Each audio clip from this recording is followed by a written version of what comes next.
Hello, Diamonds in the Rough. So this will be the third video of the AI series. And if you remember our previous example on self-driving car, where we kind of process the image, and then the image size was like 16 pixels, right? So the X values over there, if you remember, was 16 length, right? And that becomes our training data, and then we had Y label, something like this, right? And then we solved the weight, actually find the weights using this formula, right? We're going to continue that as well, but with a new example, and we're going to learn a different technique called features over here. So just like that, we had 16 data points to tell which directions to take in. If you remember the self-driving car image, it has 16 pixels. Like the image was a 4x4 size or something like this. If you broke down the 4x4 into a flattened array, it becomes 16. So each point basically helps you to determine whether to take left or not, each pixel value, right? We call it feature. Same way today we're going to do this example, and you have seen this example very much when you want to exchange your phone, when you want to buy a new phone, and Apple might give you a discount on your previous iPhones, or maybe Android as well, right? Any company, right? You want to sell, they can evaluate your current mobile phone, and while buying the new phone, they will give you some kind of discount. And how they evaluate the price of your second-hand phone is done through this algorithm only, right? So they will ask you what was the current price of the phone when you bought the new. So this is the first example, and we can say 10,000 was the price for the new phone which you bought. What is the size? Is it a 6-inch? Is it a 5-inch or something? If you see, the first example is of 6-inch, third example is the 4-inch phone, something like that. How old it is? Basically, you can say 3 years old, 3 years old, 2 years old, 5 years old, 1 years old, something like this. For screen, if it is a TFT screen or AMOLED, you can assign 0 or 1, something like this, right? We call it bucketing the solution. You cannot write screen or AMOLED, so you have to convert into numbers. So you can just assign it 0 or 1. So if you see, all of them are AMOLED except this one, right? What was the battery capacity mAh, right? So you can write 3000, 4000, 2000, something like this. And then headphone jack, if they had headphone jack, write 1, or if they doesn't have, 0. So all of them had headphone jack. And then what is the front camera in the megapixel? So you can say 8 megapixel was the front value. So two of them has 8 megapixel, one is 6 megapixel, one is 3, one is 8. And what is the front camera megapixels? You can write 13, 15, 8, 13, something like this, right? So this way we collect all the features. Then I think camera, yeah, that is the back camera. Then if we can also write which brand it is: Apple, Samsung, Sony, Google, right?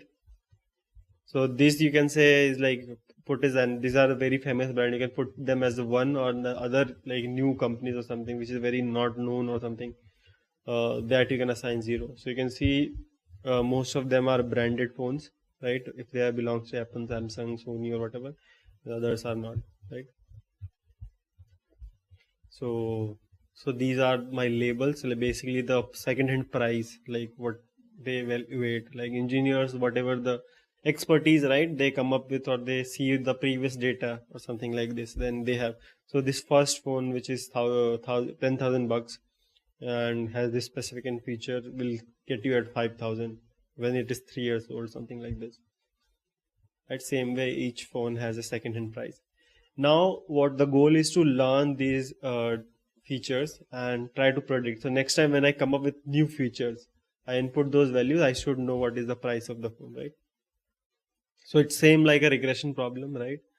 And what we can do over here, same way we're going to solve X transpose T and X inverse and X U Y. And if I solve it, I'll find those golden weights. Once I have those weights, I can just do matrix multiplication with the test example which I want to do, and that will give me the solution. So here I'm trying to solve this equation: X transpose multiply by X. We start with X transpose Y, that we do it over here. Then we do X transpose X, that we do over here. Whatever the values are, then you have to do inverse of X transpose X, then multiply with X transpose Y, and then we look at this. These are the beautiful ways which have encompassed all the information about the mobile phones. So now let's say I have a phone. For that, now this model is trained. I have this value, right? And you can test it. So what I want to test is, let's say I have a phone of 5,000 rupees, right? And it has what was the second feature? It was 5 years old, and it has back camera 8 megapixel. Third, what was the battery capacity? 3,500 mAh, something like this.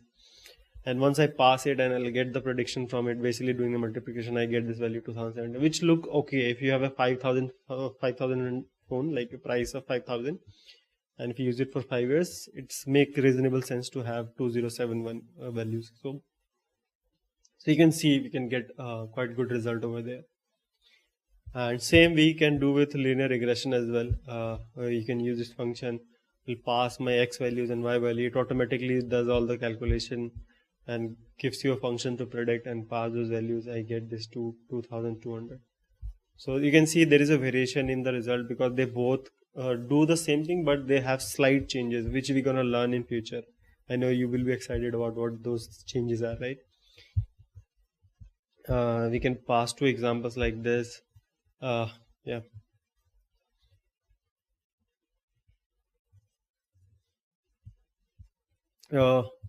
And problem with this approach was that when we do that, right?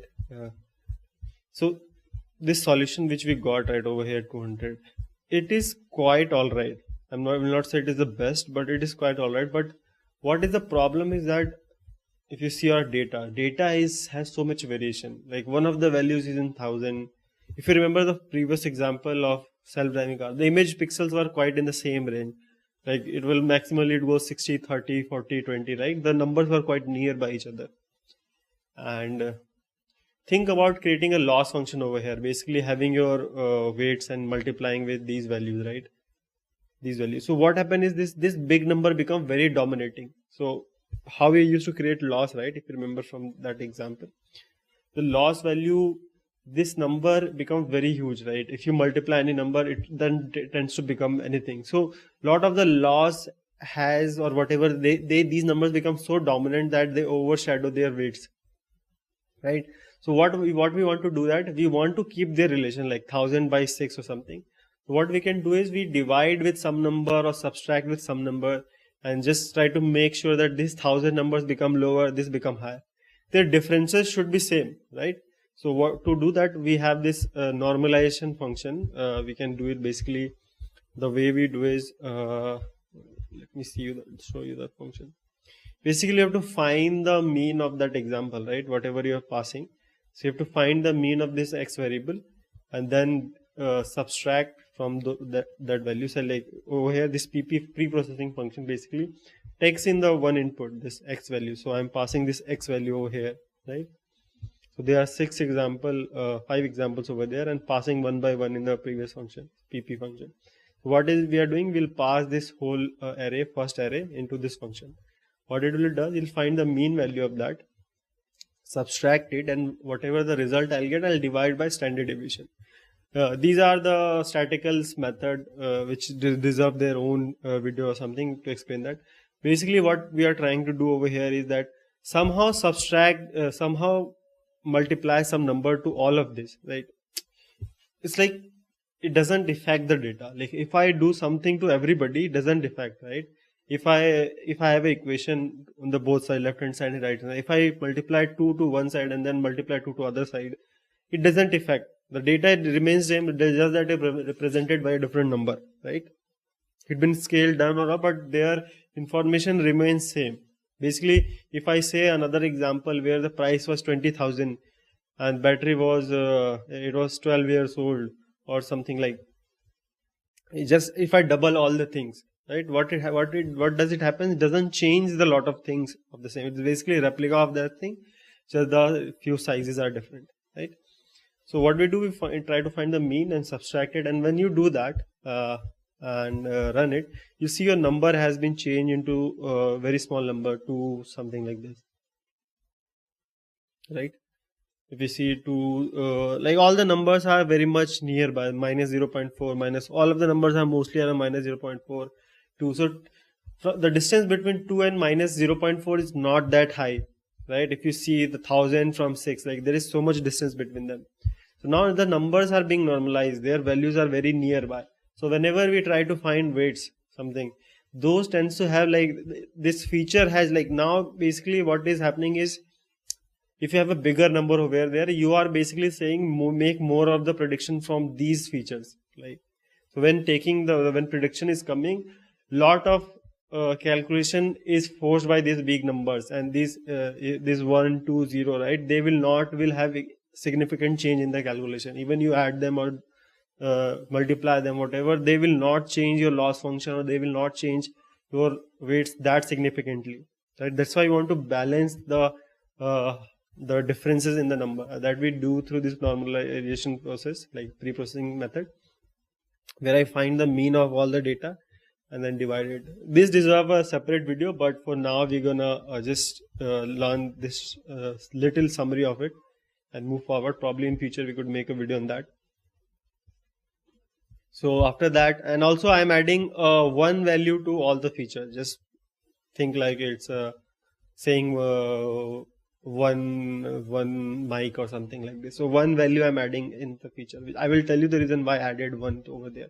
So now my new x become this thing, my new y, so this new y will be now new x, and if you try to run this x and again calculate these things,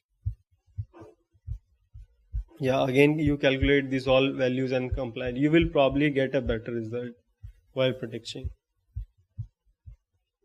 You will probably get a very better result over there, over here, right? When you do the matrix multiplication with the weights. So I hope you understand this, why we do pre-processing, right? And this was another example to make you understand how linear regression works. So that was it. Next video I will exactly tell you how we derive this formula, right? And so if you remember the previous self-driving car example, the features were 16 pixels were there, right? And now we have only like 7 or 8 pixels over here features, right? And if you see, this could change, right? And this example can be applied to many things. It could apply to housing prices, to evaluate your price of the higher house. So anything you can predict, or it could be just to predict your overall or score of some kind of score or something, where you have multiple features and you have to predict number. So you can replace this method to any kind of problem where you want a output which is a continuous value, and you can replace this feature. The only thing you have to do is just to make sure the differences are not that high. Otherwise, these two features will become a dominant feature. Basically, what this is saying is that whatever decisions I'm making, these values have more impact. So the original price will have more impact in this thing. Even if you change these value little by again recalculate my weights, you will not see much difference in the weight or the output in the solutions, right? Because they become very negligible. They multiply. They don't contribute in the loss function that much. So that was the goal of the video, and also to give you an idea how more examples we can solve through linear regression. So that is it. In the next video, which I am very excited, I will tell you how we exactly got this formula, and that you will look very seamless. You will find it very organic how they derived it, and you will get a lot of value. Trust me, I'm saying, and there is I don't know, few people who have explained this thing very well. Like a lot of people have went very fast on this topic. But what we're going to do is we're going to reduce this number. So this is a very big number. Like we are dealing with 5 features. I can come up with an example where I only required 3 features and then prediction. Basically, I can tell you the price of the mobile just using 3 features, just for simplicity to understand the algorithm well. So next, what we'll do is we're going to shrink the size of the problem, right? Feature size, and then we're going to solve, and then I will prove you this formula. So I hope you are there.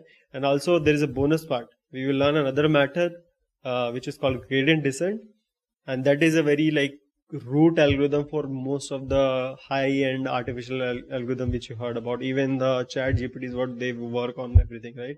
All they use this kind of optimization process only. So I hope you are ready for that and you're subscribed so that we can meet in that video and I show you the beauty of math over there. So see you in that one. Thank you for all your support. You. Who are you?